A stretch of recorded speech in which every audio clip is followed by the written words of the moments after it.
We've just completed a 1,300 nautical mile shakedown sail, delivering us and our new to us aluminum sailboat from Panama all the way to Florida, where we have lots of important boat equipment waiting for us to make Jibsea 2 ready for life on the hook. We dropped anchor with no dinghy outboard, one oar, and we've got lots of gear to transport.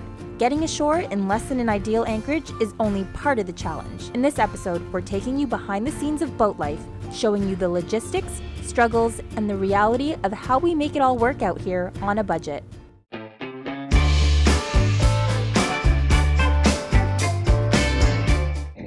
Alright guys, so now that we're in Florida, it's time for us to get all of the things that we had shipped here to get Jibsea 2 a lot better equipped, but we have to get to shore. And it's going to be a little bit difficult because, like we had mentioned at the end of last week's episode, we have this beast of a dinghy, no outboard, and we've got one paddleboard paddle. First, we've got to get this dinghy down off of the deck, which is a mission on its own. Look who it is! Hello! Oh, he's got the tunes going! We have a series of pulleys set up with a halyard to raise and lower the dinghy, but not going to lie, it's very challenging with the size and weight of it. Despite it being a calm anchorage with little to no wind, our friend Leo helped and it was still quite the task. Look what our friend Leo brought for us, an oar. Now we can paddle to shore.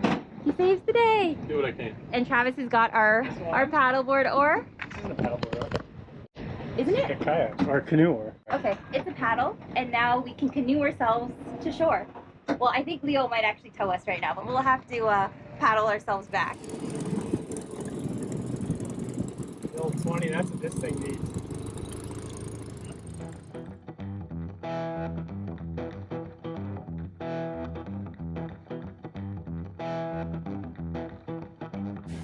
Okay, we'll figure it out from here. Thank you. We'll see you in a bit. Yeah, so we ended up looking out getting a tow from Leo on the way in, and then we went to pick up our packages, and then while we were there we got a call from the marine police saying that our boat was anchored too close to these new docks that they've built out. You're rowing! I'm rowing! I got one row and I go full left. You Okay. got 7 rows. I'm talking to YouTube. Last time we were here a couple of months ago, they hadn't built these docks out yet, and now they have, so it's cut off like I don't know, what is that, 150 feet? No. From, 100 feet. okay, 100 feet of space from the anchorage, so we were a little bit too close when we swung that way. So we had to rush back, and we're going in circles. We had to rush back and move our boat. Thankfully, our neighbors here towed us, so we lucked out with another tow. But now we've got to row back and pick up our e-bikes. We did offer it, but we said we got to do this row thing. We got to try it. We got to try and make sure it's possible to do, so we're going to pick up our bikes that we left on shore. Right now it doesn't seem possible. Okay, we'll get to paddling. Not much more to go. Now we're off.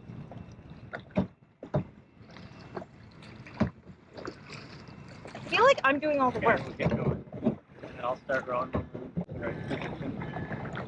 There you go. We're going hard right here. Someone's got Yeah, to. I know. I do that for a reason. Maybe I did mine for a reason.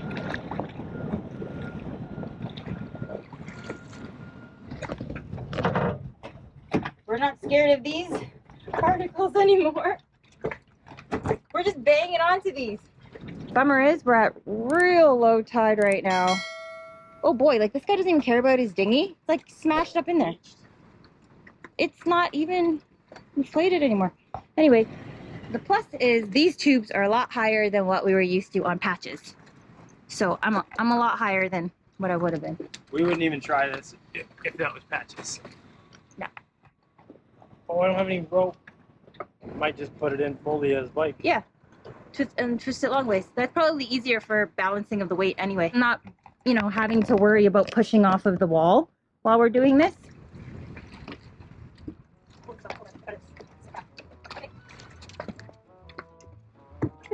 That's why I love it. I know. Hold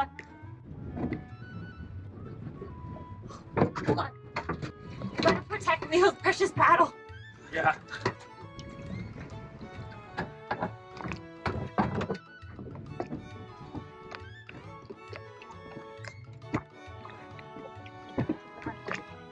Look at that. Yeah, I got it. Man, I'm strong. Yeah. Look, I got the whole thing. I got the whole thing. Oh, Travis, look at us. Okay.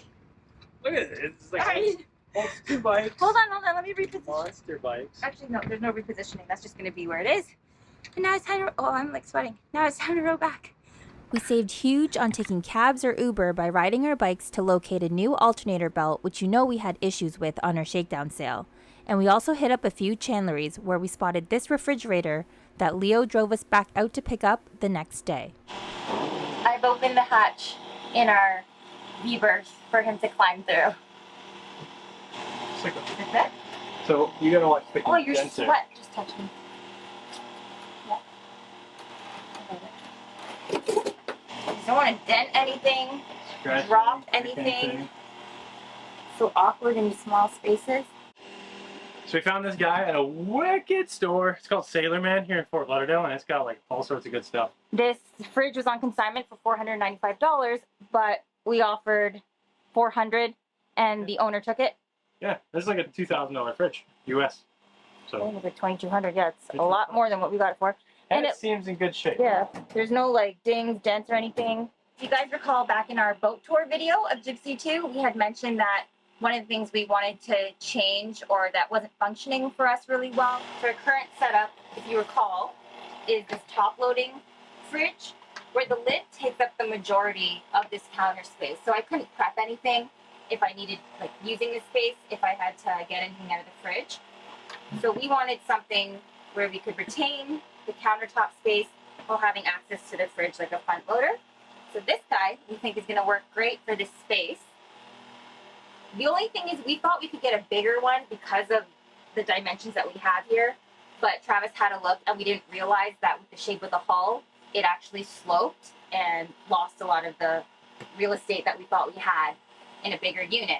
But we're pumped that we found that one for a good deal, and we plugged it in when we were at the store. It worked, but we've got like 3 business days to test it out, run it, just make sure everything's okay. And it's Friday, so that was a good little tidbit.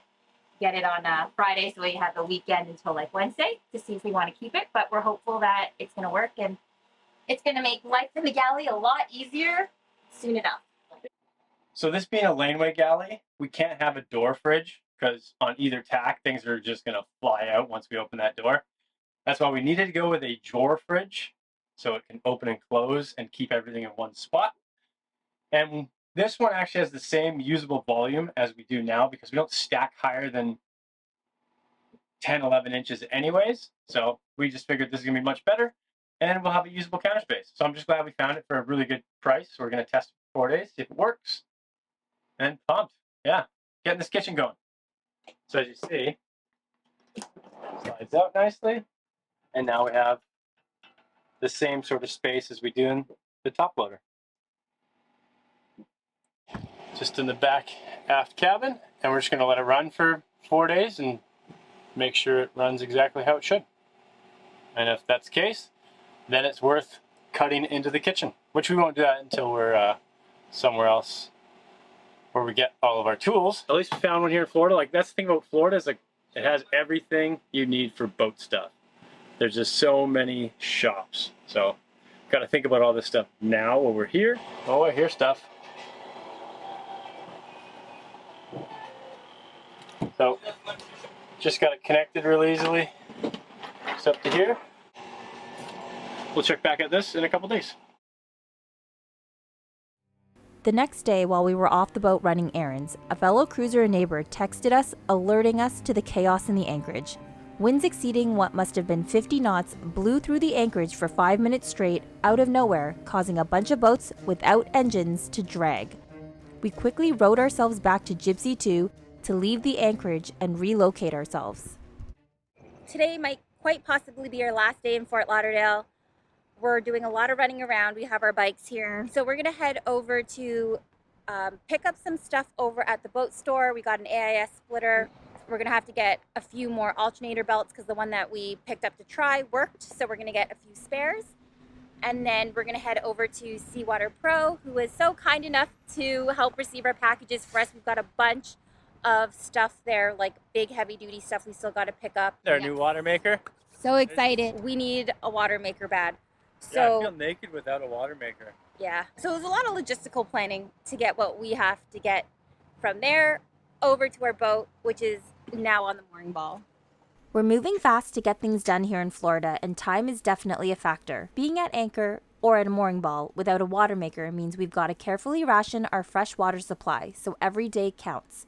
We're so excited to get our hands on our SeaWaterPro water maker. You guys know we've used their system since day one and couldn't imagine going any other way. Plus, the entire team here is made up of a group of genuinely good people who have become great friends of ours.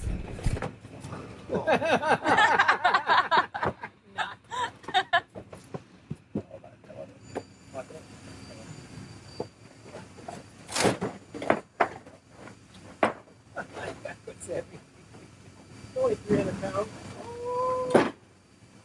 It's a light 300.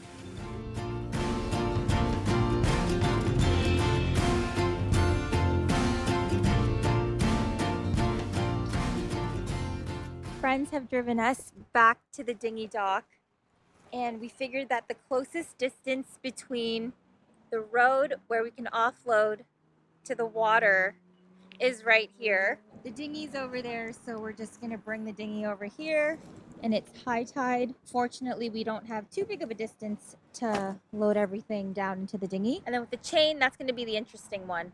Hopefully, we can just take the drum and tip it on its side and then roll it over instead of having to lay out all of the chain and pull it in. I know our dinghy's a lot bigger than our previous one was, but I didn't think we could get this all done in one shot. Travis was like, oh yeah, we'll get it all in, including our bikes. I don't think so. One dinghy this trip? Hey, we'll With test the it out. bikes, I don't think so.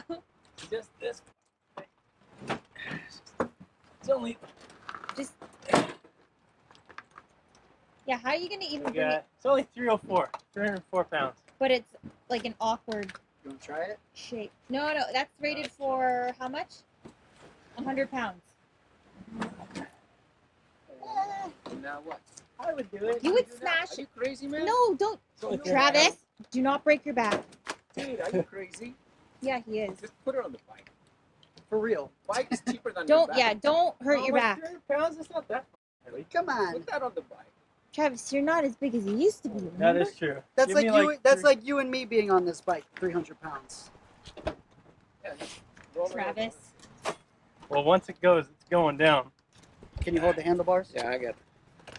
Put your finger there. There you Oh, go. That's boy, it. yeah. That's That's it. it. Look at Perfect. that. That's not so bad. I mean, how do you Okay. get it onto the... And ride it. that's a Oh, problem number 2. So here, Well, there's a curve here. let's see. Hold on. Guys, there's a curve. Tire. Oh, up there. The tire isn't going to even move. It's smashed down, is it? No, it's moving. Oh, here, hold on. Turn the power. I got the Go power. around the bike. Go around the bike, Mike. Yeah, we got to do a big long. Go around the bike. Go make a circle. I was gonna try to stop that, but I slipped in the mud. All right, well, the bike said no. Just nobody hurt their back. Okay, now roll. There we go. There you go. It's actually over the curve, working out a lot better than I thought. This is freaking great. I'm surprised this cardboard drum is holding.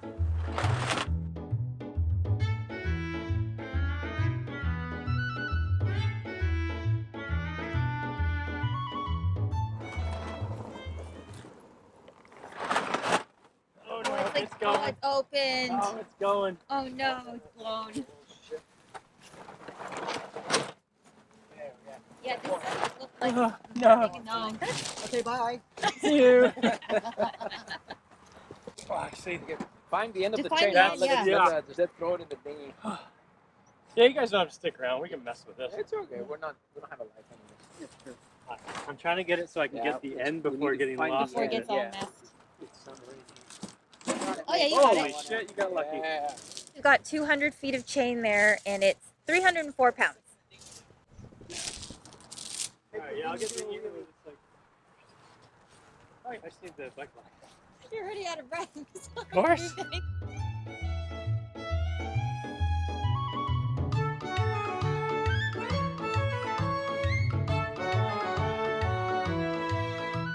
Alright, we've got everything loaded up into the dinghy. We'll leave our bikes there for now. Guess we'll be able to get everything done in 2 trips, which is not too shabby at all. Just huge thanks to Mike and Mike over at SeaWaterPro for holding our stuff for us, giving us a ride, helping us load, unload.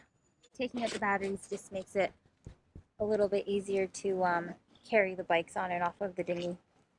Plus, so nobody can rip off with them. Still gotta figure out what to do with the chain. Where am I gonna put it? Yeah. Figure that out in a That's minute. another, yeah, that's like a later. It's not a later. It's like a. It's 10 like a minutes. not at this moment problem. It's like a 10 minutes problem. I probably just put it in the anchor locker, but not in the anchor chain spot. Yeah.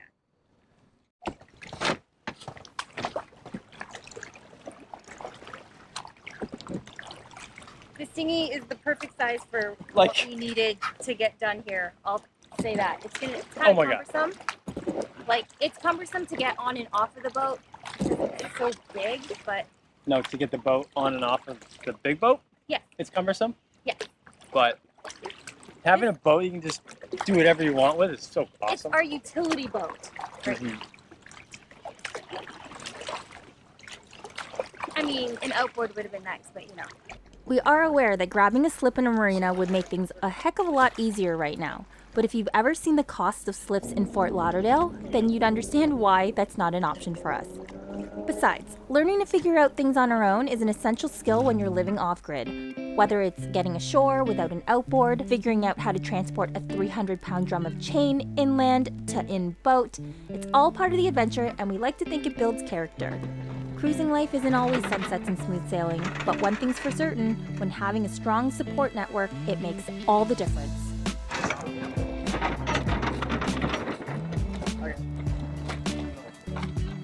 Now that we've picked up all our equipment, it's time to get back to it. Part 2 of our shakedown is calling. It's time to leave Fort Lauderdale and we're heading back offshore. We've got plenty of exciting upgrades coming up to make Jibsea 2 a true off-grid beast. Woo! If you're excited as we are to see how this new badass boat comes together, hit the subscribe button, leave us a comment below, and we'll catch you next Sunday.